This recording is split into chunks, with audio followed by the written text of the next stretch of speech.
আইনের নামে বর্তমান সরকার নিপীড়ন চালাবে না বলে মন্তব্য করেছেন প্রধানমন্ত্রীর তথ্য ও সম্প্রচার বিষয়ক উপদেষ্টা ডাক্তার জাহিদুর রহমান। দুপুরে সচিবালয় তথ্য অধিদপ্তরের সম্মেলন কক্ষে সরকারের বিভিন্ন কার্যক্রমের অগ্রগতি নিয়ে আয়োজিত সাপ্তাহিক ব্রিফিংয়ে এই মন্তব্য করেন তিনি। অপপ্রচার ও সাইবার বুলিং সরকার সহ্য করবে না উল্লেখ করে এ ধরনের অপকর্ম রোধে আইনজীবী প্যানেল গঠন করা হয়েছে বলেও জানান উপদেষ্টা। সম্রাট আনোয়ারের আরও একটি রিপোর্ট। বিচার করা হয় তখন যারা ডিসিশন মেকিং। সচিবালয়ের তথ্য অধিদপ্তরের নিয়মিত সাপ্তাহিক ব্রিফিংয়ে প্রধানমন্ত্রীর তথ্য ও সম্প্রচার বিষয়ক উপদেষ্টা ডাক্তার জাহিদুর রহমান। এলডিসি উত্তরণের ক্ষেত্রে 3 বছর বেশি সময় প্রস্তুতিকালীন চাইছে। ব্রিফিংয়ে তিনি বলেন, আইনের শাসন প্রতিষ্ঠায় সরকার প্রতিশ্রুতিবদ্ধ, তবে আইনের নামে কোনো ধরনের নিপীড়ন চালানো হবে না। পাশাপাশি অপতথ্য ও সাইবার বুলিং ঠেকাতে আইনজীবীদের সমন্বয়ে একটি প্যানেল গঠনের সিদ্ধান্ত হয়েছে, যা নিয়ে শিগগিরই প্রজ্ঞাপন জারি করা হবে বলেও জানান প্রধানমন্ত্রীর উপদেষ্টা। আমরা যে কেউ ডিসইনফরমেশনের শিকার হতে পারি, আমরা যে কেউ মারাত্মক মিথ্যা সাইবার বুলিং এর শিকার হতে পারি, আমরা ফেক ছবি ফেক ভিডিওর শিকার হতে পারি। বসুন্ধরা টিস্যু অশুদ্ধতার বিরুদ্ধে এক বিন্দুও ছাড় নয়।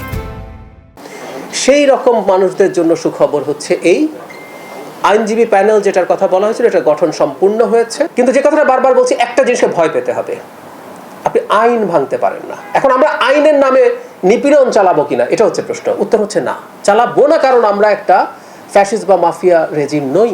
দেশের আইন শৃঙ্খলা পরিস্থিতি বর্তমানে স্বরাষ্ট্র মন্ত্রণালয়ের তত্ত্বাবধানে ভালো অবস্থায় রয়েছে দাবি করে প্রশাসনে থেকে যাওয়া বিগত ফ্যাসিস্টের দোসরদের বিরুদ্ধে ধাপে ধাপে ব্যবস্থা নেওয়া হচ্ছে বলেও জানান তিনি। রাতারাতি এগুলো পরিবর্তন করে ফেলা কঠিন, কিন্তু আপনি যদি খুব গভীরভাবে দেখেন, দেখবেন ব্যবস্থা নেওয়া হয়েছে। কিছু পুলিশ কর্মকর্তা বা প্রশাসনের কিছু মানুষজনের বিরুদ্ধে ব্যবস্থা নেওয়া হচ্ছে।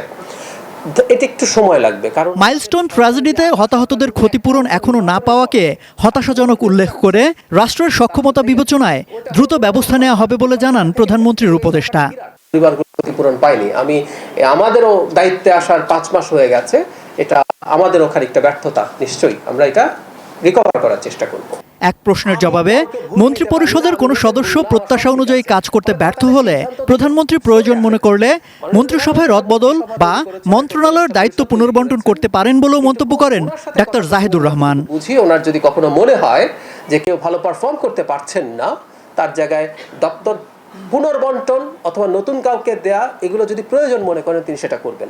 ঝিনাইদহে বীরশ্রেষ্ঠ হামিদুর রহমানের ভাস্কর্য সরকার স্থানান্তর করছে উল্লেখ করে নতুন জায়গায় আরেকটি আবক্ষ ভাস্কর্য তৈরি হবে বলে জানান প্রধানমন্ত্রীর তথ্য উপদেষ্টা। এই সিদ্ধান্তটা জেলা প্রশাসনের পক্ষ থেকে জানানো হয়েছে। এটা এখানে না থাকলেও ওনার অবয়ব, ওনার ফেস যাতে ঠিক মতো বোঝা যায় এবং খুব ভালোভাবে আরেকটা ওনার আবক্ষ ভাস্কর্য এবং সাথে মুক্তিযুদ্ধকে রেখে একটা ভাস্কর্য তৈরি হবে, মানে একটা নতুন জায়গায়। এটা নিয়ে দ্রুত তারা সিদ্ধান্ত জানাবেন। ব্রিফিংয়ে সরকারের চলমান বিভিন্ন উন্নয়ন ও সংস্কার কার্যক্রম ও অগ্রগতি তুলে ধরা হয়। সরকারের দক্ষতা, মানে তার বরাদ্দ ব্যয়ের দক্ষতা খুব ভালো না, সেটা আমরা বাড়ানোর জন্য কাজ করছি, চেষ্টা করছি।